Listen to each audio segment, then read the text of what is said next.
आपल्याला असं काही करायला हवं की याही परिस्थितीत मोनिका समाजात सन्मानानं जगू शकेल. कसं वागू नये हे तरुण पिढी मोनिकाकडे बघून शिकेल. माझा निर्णय बदलणार नाही.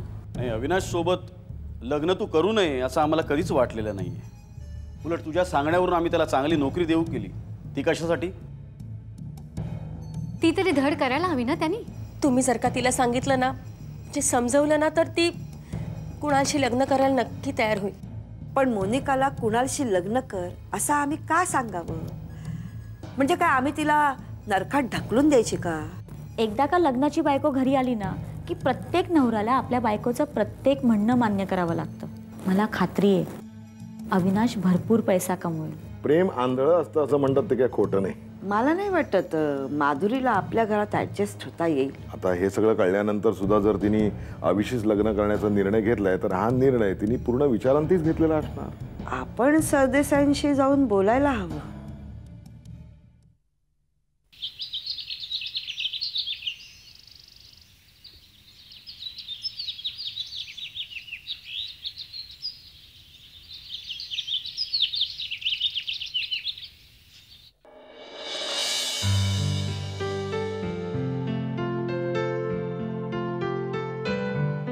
मोनिका, आटपला की नाही तुझं? हो काकू. छान. काकू पण मी काय बोलू शकणार आहे पप्पांशी? हे बघ मोनिका, तू तुझ्या पप्पांची व्यसनातून मुक्तता करण्याची शपथ घेतली होतीस ना? हो काकू. इतक्या वर्षाचं व्यसन. सकाळी झोपेतून उठले ना की तोंड धुण्याच्या अगोदर पेग लागतो त्यांना. माझ्या बोलण्याचा परिणाम काय होणार आहे त्यांच्यावर? का नाही होणार?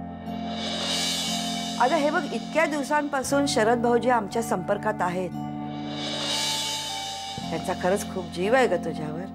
ते नक्की ऐकतील तुझं. हे बघ मोनिका, तू ना आमच्या रक्ताची ना नात्याची, तरी सुद्धा आमच्या चांगल्या वागण्या बोलण्याचा तुझ्या परिणाम झालाच की नाही? मग शरद भाऊजी तर तुझे वडील आहेत. ते नक्की तुझं ऐकतील ग. तुझ्या समजावण्याचा त्यांच्यावर का परिणाम होणार नाही? आणि तसा प्रयत्न करून बघायला काय हरकत आहे? हे बघ, पहिल्याच खेपेला यश मिळेलच असं नाही. म्हणजे बऱ्याचदा असं होतं की पहिल्यांदा अपयश येतं, पण तरी सुद्धा शिखर सर करण्याचा पुन्हा पुन्हा आपण प्रयत्न करतोच की नाही? यशाचा झेंडा फडकवणं हेच महत्वाचं असतं, हो की नाही? तसंच आहे. Good good. ज्योती, आटपला की नाही ग बाई तुझं? ज्योती. हो हो आलेच. मोनिका, झालं तुझं आवरून? चल. काकू, एक वेळ पप्पा माझं सगळं काही ऐकतील, पण मम्मा, मला मम्माची खूप भीती वाटते. मोनिका, अगं तुझी मम्मा तुला काही खाणार आहे का? आणि मी तुझ्या सोबत आहे ना. मग शिवाय शरद काका आपल्याला फोनवर काय म्हणाले होते की जेव्हा आपण तिथे जाणार तेव्हा तुझी मम्मा तिथे नसणार आहे म्हणून, हो ना? चल. हे बघ, काळजी करू नकोस. देव तुझ्या माध्यमातून शरद भाऊजींना सुबुद्धी द्यायला निघालेत. अशा आत्मविश्वासाने जा. नक्की यश मिळणार बघ.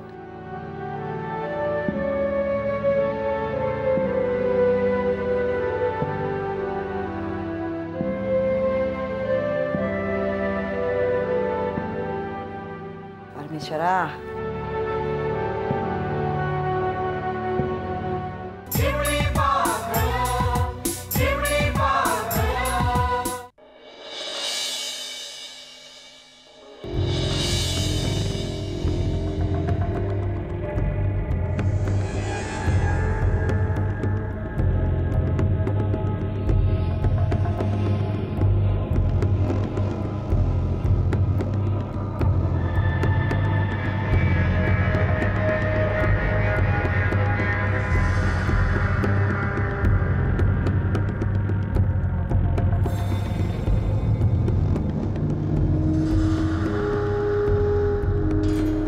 काय कोणाला फोन लावतेस? तुम्हाला काय करायचंय? वा, अरे घर माझं आहे, तो फोन माझा आहे, तू बायको माझी, आणि मलाच काय करायचं?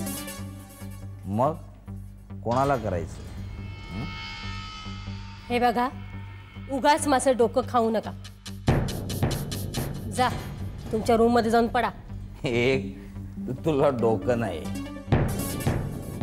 ओके, मी माझ्या रूम मध्ये जाऊन पडतो. मग तू काय करणार आहेस?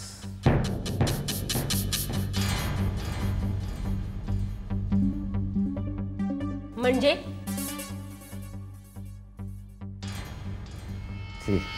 मी का बोलतोय हिच्याशी? जिचं तोंड पाहू नये त्या माणसाच्या तोंडी का लागायचंय? ए ओढण खटोला, एक गोष्ट लक्षात ठेव. आज माझी मुलगी मला भेटायला येणार आहे. काय? मोनिका येणार आहे? येस. आणि हे बघ, तिच्या समोर नीट वागायचं. ही तुझी नाटकं करायची नाही. ओके? आणि तू तू तू त्यापेक्षा असं कर ना, हे जे काय कोणाला फोन लावत होतीस ना, त्याला फोन लाव. कुठे भेटायचं, काय करायचं ते ठरव, आणि तोंड काळं कर.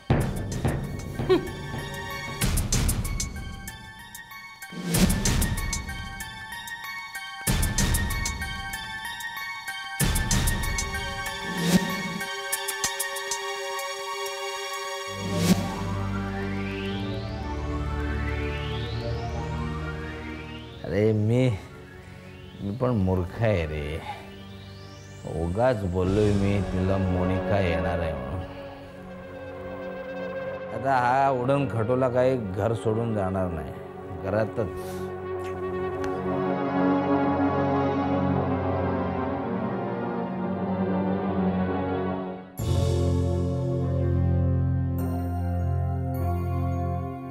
मे आय कम इन? येस. मी ऋषिकेश सरदेसाई, माधुरीचे वडील. ओ ओ, बसा ना, बसा बसा. Have a seat please. Thank you. नाही, तुमच्या कामात मी तुम्हाला डिस्टर्ब तर नाही ना केलं पंडित साहेब? नाही नाही, अजिबात नाही. पण हां, घरी आला असतात तर निवांतपणे बोलता आलं असतं. नाही, तुमच्या घरी काय किंवा ऑफिसमध्ये काय काय की तुमची मुलाची बाजू तुम्ही कुठेही अगदी निसंकोचपणे बोलू शकता, पण घालमेल होते ते आमची. खरं सांगू का सरदेसाई साहेब, आजकाल मुलीची बाजू मुलाची बाजू असं काही नसतं. हा, पण काळजी वाटतेच, कारण आमचं आवी अजून सेटल नाही आहे. त्यात तुमची मुलगी आमच्या घरी येते काय, आणि आता मी इथेच राहणार म्हणते काय. अँड दॅट्स वाय मी स्वतः तुम्हाला फोन केला होता. काय जादू केली आहे तुमच्या अविनाशने आमच्या माधुरीवर तेच कळत नाहीये. पंडित साहेब, तुम्हाला हे लग्न व्हावं असं वाटतं? म्हणजे मुलांच्या मनाप्रमाणे व्हावं असं वाटतं मला. माधुरी तर फारच धाडसी आहे. सरळ आमच्या घरीच निघून आली. अशी मुलं उद्या पळून जाऊन लग्न करणार नाहीत कशावर. नाही, असं व्हायला नको. म्हणूनच म्हणतोय. नाही म्हणजे माझं असं म्हणणं नाही की या मुलांची उद्याच लग्न लावून देऊया. आपण वेळ घेऊया. आमचा आवी नीट सेटल हो दे, त्यानंतर. कधी होणार आहे तुमचा हा अविनाश सेटल? हा म्हणजे मध्यंतरीच्या काळात त्याला नोकरी नव्हती, पण आता नोकरी लागलाय तो. 12,000 रुपये पगार आहे त्याला. आणि ऑफकोर्स अनुभव जसा वाढत जाईल तसा पगारही वाढत जाईलच. नाही, पगार वाढवण्याकरता आधी नोकरी तरी टिकवली पाहिजे. का म्हणजे तुम्हाला असं का वाटतंय की आमचा अविनाश नोकरी टिकवू शकणार नाही म्हणून? तुमच्या अविनाशचे बॉस पेडणेकर साहेब हे माझे अतिशय जवळचे मित्र आहेत.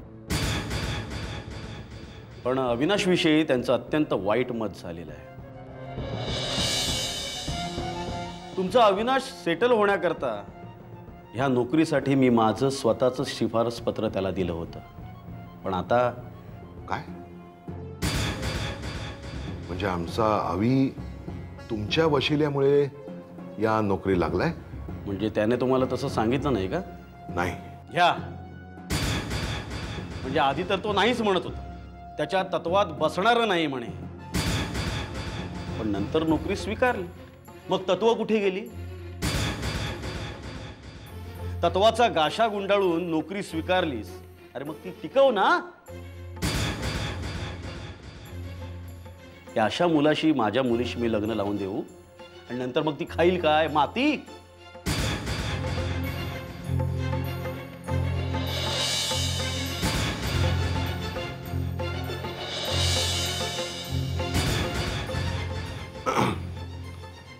नाही म्हणजे अविनाशनं तुमच्या वशिल्यानं ही नोकरी स्वीकारली हे मला सुद्धा लाजिरवाणच आहे. ते राहू द्या. पण पंडित साहेब, एका मुलीचा बाप म्हणून मी तुमच्या समोर हात जोडून विनंती करतोय. अहो हे काय करताय तुम्ही? नाही प्लीज, तुम्ही तुमच्या मुलाला समजावा. माधुरीचा नाद सोडायला सांगा त्याला. हो पण माधुरी ऐकणार आहे का? हे बघा, तिला समजावण्याची संपूर्ण जबाबदारी आमची आहे. बर ठीक आहे. अविनाशशी बोलतो मी. येतो मी. अहो थांबा ना. चहा कॉफी थंड काही? नाही नको, थँक्स. पंडित साहेब, पुन्हा या कारणास्तव इथे मला यावं लागणार नाही अशीच अपेक्षा बाळगतो. पंडित साहेब, तुम्ही तुमच्या मुलाला फार चांगल्या संस्कारात वाढवले आहे. पिता हा परमेश्वरा समान असतो असं मानून तुमचं म्हणणं त्याने ऐकावं हीच अपेक्षा मी बाळगतो. धन्यवाद. येतो मी.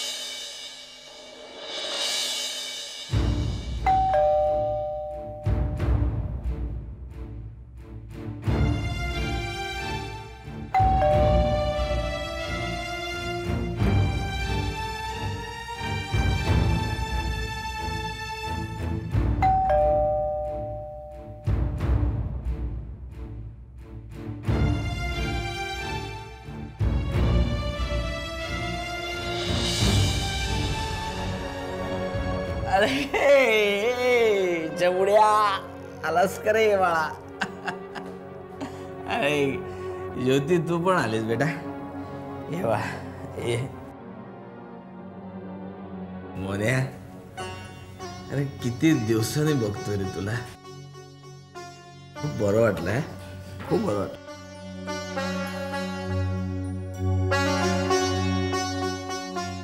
मोनिका, कशी आहेस तू बाळा? पप्पा, तुम्ही म्हणाला होतात ना मी घरी येणार तेव्हा मम्मा घरात नसणार म्हणून. सॉरी सॉरी प्राची, तू वर जा. मी माझ्या घरात नसणार तर कुठे असणार मोनिका? प्राची, आय सेड तू वर जा. इथे तमाशा नकोय मला. Please go.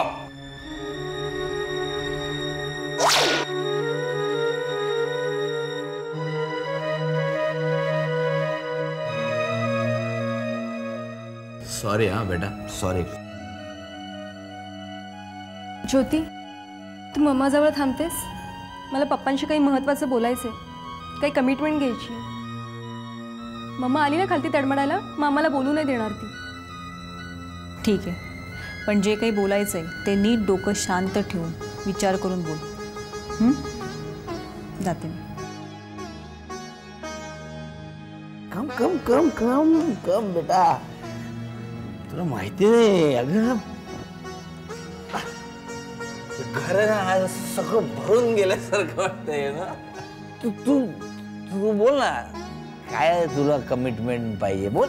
पप्पा, मी जे काही सांगणार आहे तुम्हाला ते ऐकण्याच्या परिस्थितीत आहात तुम्ही? अरे ओके, नॉर्मल आहे मी, बोल तू बोल. मग तुमचा तोल का जातोय पप्पा? आणि तोंडाला वास कसला येतोय? अरे हे नॉर्मल आहे रे. तू तू बोल. ए मोनिका, तुझ्या हाताला काय झालंय? लागलंय थोडस, डाग राहिलाय. अरे थोडस कुठे काय लागलंय तुला? हे काय? मागे मी हॉस्पिटलमधून पळून गेले होते ना, त्यावेळेस छोटासा ऍक्सिडेंट झाला माझा. ते कितीला? हे मोनिका, अरे तू काळजी घे हा बाळा स्वतःची. काय हाल करून घेतलीस तू? एक तू. पप्पा, पण मी आता बरी आहे आणि खूप आनंदात आहे. खूप फ्रेश वाटते मला. फ्रेश फ्रेश दिसतेस का तू? पण पप्पा, आयुष्यात ना संस्कार या शब्दाची माझी ओळखच झाली नव्हती. पण ज्योतीकडे राहायला गेले आणि संस्कार म्हणजे काय असतं हे मला कळलं. पप्पा, तुम्ही, मी, मम्मा खूप चुकीचं वागत होतो. लाईफस्टाईल म्हणजे काय पप्पा? ताळतंत्र सोडून वागणे का? नाही पप्पा, हे खूप चुकीचं आहे. पण मी नाही का चांगल्या माणसांच्या संगतीत राहून सुधारले, चांगला विचार करू लागले. मग तुम्ही का नाही सुधारू शकणार? सुधाकर काका म्हणालेत की जशी तू सुधारलीस तसं तुझ्या पप्पांनाही सुधार. तुझ्या पप्पांना सुधारून दाखव, हे तू मनावर घे. म्हणून मी पप्पा तुमच्याकडे आज आले. काय काय पाहिजे तुला? पप्पा, जर का मी तुम्हाला भेटाविषयी वाटत असेल तर तुम्ही ड्रिंक घेणं पूर्णपणे बंद करा.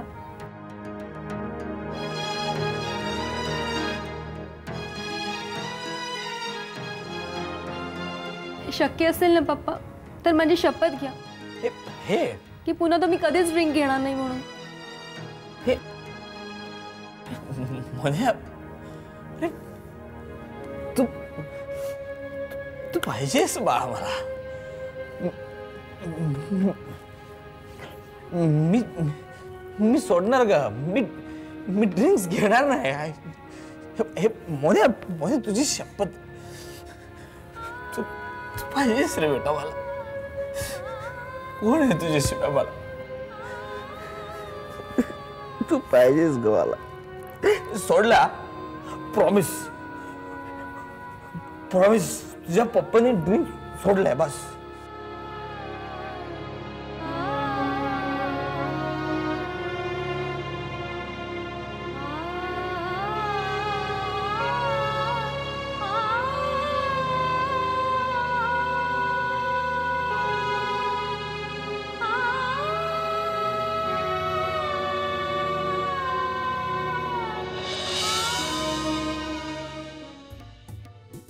म्हणजे मी अविनाशला नोकरी दिली हे मी पंडित साहेबांच्या कानावर घातलंय. त्यांचा स्वाभिमान चांगलाच दुखावला गेला असणार. आता ते स्वतःहून त्याला नोकरी सोडायला भाग पाडते. आता नोकरी धंदाच नाही असं म्हटल्यावर स्वतःच्या पायावर धोंडा पाडण्या इतपत आपली माधुरी काही मूर्ख नाहीये. काय झालं? काय झालं? तुम्ही वाईट स्वप्न पाहिलं का? काय हो. झालं? नाही स्वप्नच. अरे कुठे आहे माझी बाटली ग्लास कुठे आहे? पप्पा तुम्ही प्रॉमिस केलं होतं ना की ड्रिंक्स घेणार नाहीत म्हणून. सॉरी बालवयाची पहाट तिला आनंदात